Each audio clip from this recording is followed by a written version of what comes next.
Hello guys, இந்த வீடியோவில் எதை பற்றி பார்க்க போகிறோம் அப்படின்னு சொன்னால் ஃபேமஸ் யூடியூபர்ஸோட கேம் பிளேயை எப்படி நம்ம வீடியோவில் ஆட் பண்ணுறது, அதுவும் காப்பிரைட் இல்லாமல் எப்படி ஆட் பண்ணுறதுன்றதை பற்றி தான் பார்க்க போகிறோம். பாதி வீடியோவை பார்த்துட்டு போயிட்டு டவுன்லோட் பண்ணிட்டீங்க அப்படின்னு சொன்னால் கண்டிப்பாக காப்பிரைட் வரும். ஸோ அதனால் வீடியோ ஸ்கிப் பண்ணாமல் ஃபுல்லாக பாருங்கள்.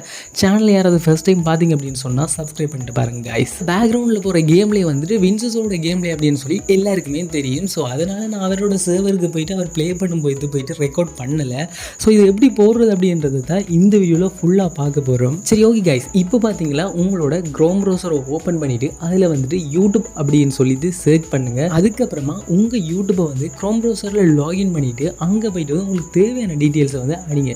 ஸோ உங்களுக்கு என்ன மாதிரி வீடியோ வேணும், வின்சஸோட வீடியோ வேணுமா, இல்லை ட்ரை ஸ்டாரோட வீடியோ வேணுமா, எந்த யூடியூபரோட வீடியோ வேணுமோ அதை வந்துட்டு அங்கே வந்துட்டு சர்ச் பண்ணுங்கள். உதாரணமாக நான் பார்த்தீங்க அப்படின்னு சொன்னால் வின்சஸோ அப்படின்ற பேர் வந்துட்டு டைப் பண்ணணும். ஸோ அவரோட வீடியோ முக்கால்வாசி வீடியோ வந்து அதில் வரும்.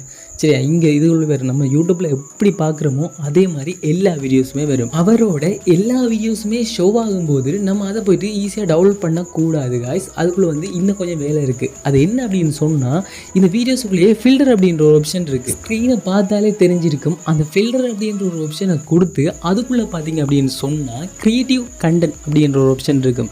ஸோ இந்த க்ரியேட்டிவ் கண்டென்ட் வந்து நீங்கள் கொடுத்துட்டீங்க அப்படின்னு சொன்னால் நீங்கள் வந்துட்டு அதுக்குள்ளே வர எல்லா வீடியோஸையுமே ஃப்ரீயாக டவுன்லோட் பண்ணலாம். இங்கே ப்ளே ஆகிற வீடியோ நீங்கள் டச் பண்ணி அப்படின்னு சொன்னால் காப்பி யூஆர்எல்னு சொல்லி காட்டும். ஸோ அந்த காப்பி யூஆர்எல்லை கொடுத்துட்டீங்க அப்படின்னு சொன்னால் அந்த வீடியோ வந்து காப்பி ஆயிரும்.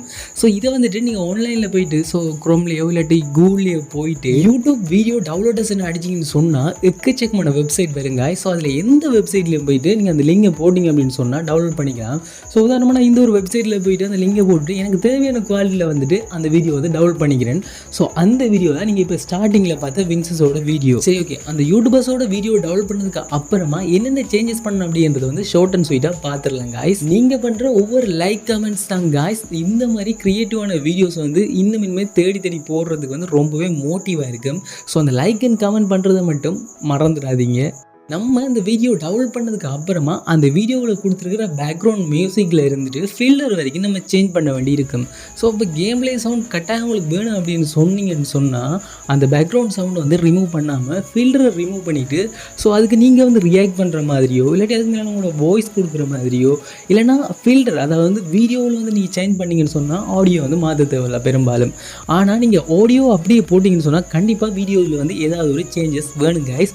ஸோ அதனால் வந்துட்டு நீங்கள் ரியாக்ட் பண்ணுற மாதிரி அப்படி இல்லாட்டி மேலே ஏதாச்சும் டெக்கரேட் பண்ணுற மாதிரி உங்களோட கேம்லேயே சேர்ந்து இருக்கிற மாதிரி ஏதாச்சும் ஒரு ஆப்ஷன் இல்லாட்டி உங்களோட ஃபேஸ் ரிவீல் இருக்குமென்று சொன்னால் இன்னும் கொஞ்சம் நல்லா இருக்கும். அப்படி இல்லை உங்களுக்கு சவுண்ட் தேவைன்னு சொன்னீங்கன்னா என்னைய மாதிரி சவுண்டை மட்டும் ரிமூவ் பண்ணிவிட்டு அதுக்கு வாய்ஸ் கொடுத்துட்டு பேக்ரவுண்ட் மியூசிக்கை மட்டும் மாற்றி விட்டீங்கன்னு சொன்னால் அந்த வீடியோக்கு வந்து காப்பிரைட் கிளைம் வராது.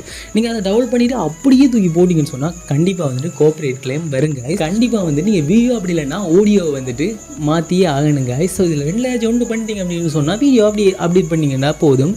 ஸோ உங்களுக்கு வியூஸும் வரும், உங்களோட சேனல் வந்து க்ரோத் ஆகும். இந்த ஒரு டெக்னிக்கை யூஸ் பண்ணி தான் நிறைய சின்ன யூடியூபர்ஸ் வந்துட்டு பெரிய அளவில் வந்து இப்போ வரைக்கும் ரீச் ஆகியிருக்காங்க காய்ஸ். ஸோ அதனால் யூஸ் பண்ணி பாருங்கள் இந்த டெக்னிக் எப்படி இருக்குண்டு.